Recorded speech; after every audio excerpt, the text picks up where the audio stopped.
Simply put, defense is probably my least favorite position on the field. Why? Because their job is to keep guys like me from scoring lots of goals. And that's probably what makes them the most important group of defenders, our group of positional players on the field. Because they are literally the last line of defense to help your goalie keep the ball out of the net.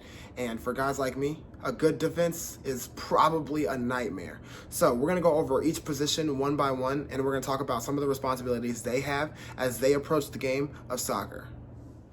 So before we get really in depth about each individual position, there's probably something I should go over, and that's how we line up on the field. Because similar to football, and even in some instances like hockey or basketball and baseball, it's really important to understand where each player is lined up on the field. So let's go over some formations. And starting first, we're going to look at some of the formations that involve having a back four, which traditionally looks something like this, where you have a left back, a center back, and a right back playing right in front of the goalie. Your back four. So those formations are these. And as you'll see, the back four traditionally stays in a pretty straight line where they're going to play in front of your goalie, keeping the ball for the most part in front of them. Yeah, that's how those back four formations work. Then you have some formations where they can be in what's called a back five, leaving your center backs in groupings of three, which looks something like this.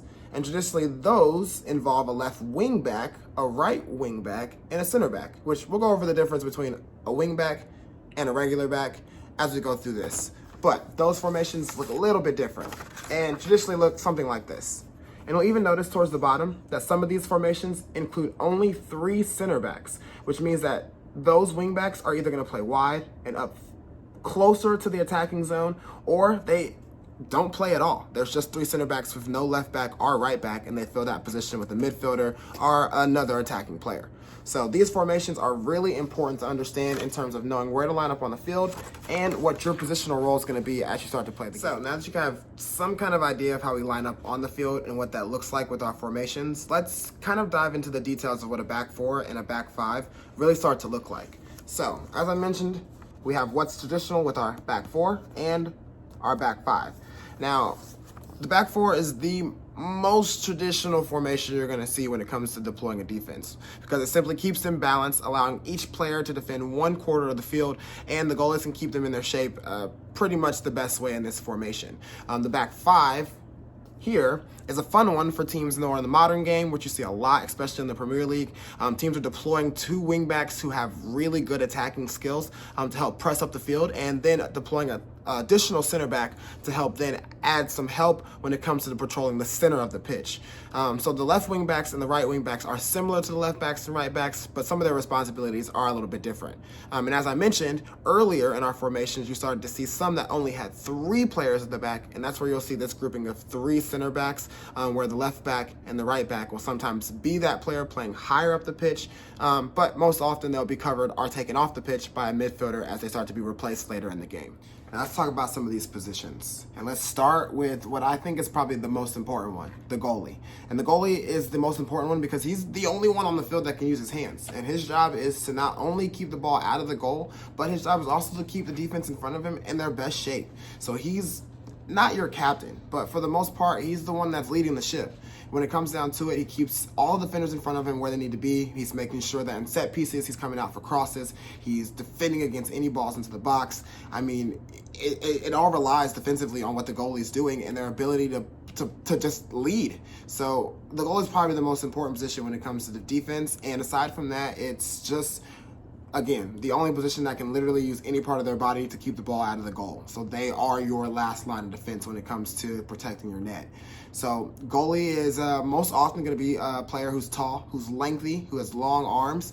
Their ability to move laterally is a high note that they're looking for, whether it's quick agility, reaction skills, and being a Chelsea fan, going through some of these rough patches with Kepa, now having a guy like Edouard Mendy, who has had 5 consecutive clean sheets, it shows the importance that a goalie can play when it comes to a professional level of soccer. So that's the goalie. They are, again, your field general when it comes to keeping your defense in shape and making sure that every aspect of the game is being as best it can be kept to the plan when it comes to the defensive aspects of everything going on. Up next is our center backs, and the center backs are the ones who play right up in front of the goalie, and their job is to stay back. I mean, sometimes you'll see center backs getting goals, most often off of set pieces, guys like Sergio Ramos, Virgil van Dijk. I mean, big, tall, lengthy defenders who are strong in the air, strong presence on the ground.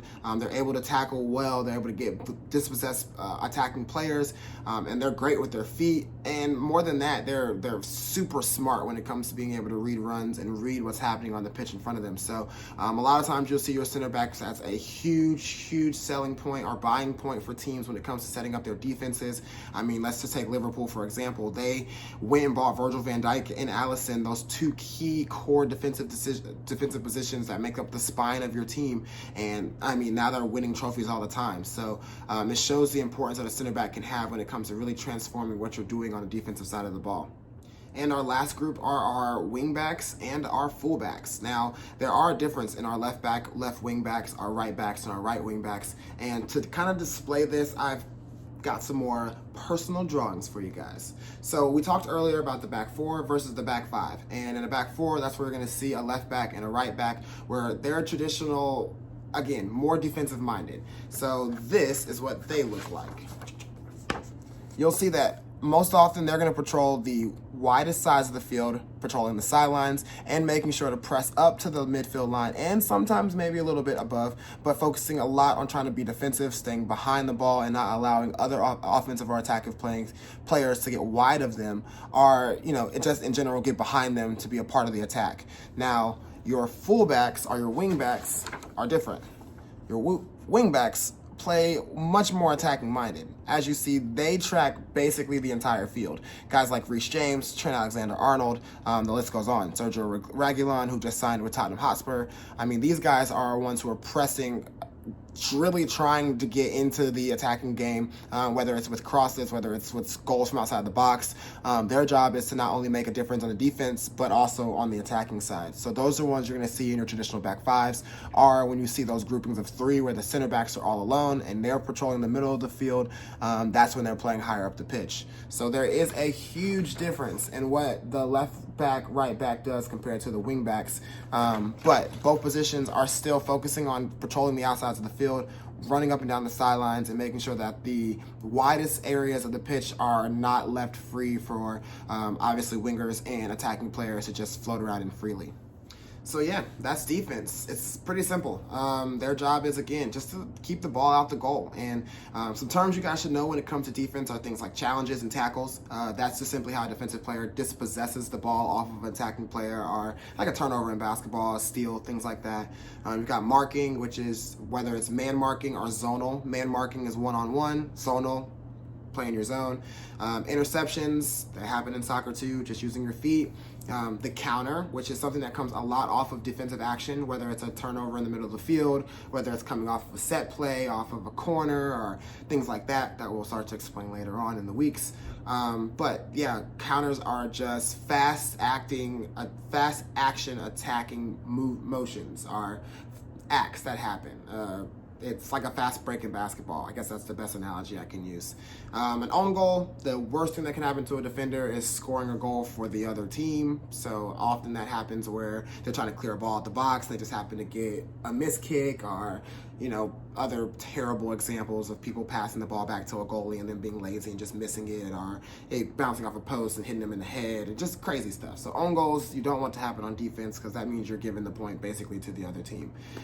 So there's distribution. That's what a lot of times they focus on when it comes to a goalie and how they get the ball quickly out the box, whether it's a quick roll, whether it's a long kick, an overhead throw. There's tons of different ways that a goalie can get the ball out the box and distribute it to other attacking players. And speaking of goalie, some terms are saves, keeping the ball at the net, clearing, kicking it way out the box, just to make sure that the attacking players don't get a chance to score. A punch for goalies, that's punching the ball out of a cross or maybe of a scoring opportunity. And then marshalling, which is what a goalie does. They marshal the team. They keep them in their shape. They tell them how to line up and to make sure that everything that's happening in front of them is going according to the game plan. So yeah, that's defense. I know that's a lot, but I hope you guys take the time to really go through this, rewind, watch it over and over, take notes. I don't know, you're not in school. You don't have to if you don't want to. But again, this is just our way of making this simple for you guys. So that's defense this week. Be checking out the page for more content about some of our favorite defenders for each of our teams. We're talking about the top 5 defenders across all of the top flights that we've chose to go into our top flight starting 11, which will obviously show the entire thing at the end of the series. Plus, we'll be doing a highlight on the first African goalkeeper for Chelsea. So I'm really excited to talk about Edouard Mendy, especially with the form that he's in. And Wednesday is his spotlight, and we also have a Champions League game that day. So hopefully I can be talking even more about some of the great things he's been doing. And then obviously we're going to be doing some super awesome FIFA clips on Friday of some defensive highlights that I can hopefully put together for you guys personally. So we're excited. We hope that you guys enjoy the Soccer 101 series. And hey, today we talk defense.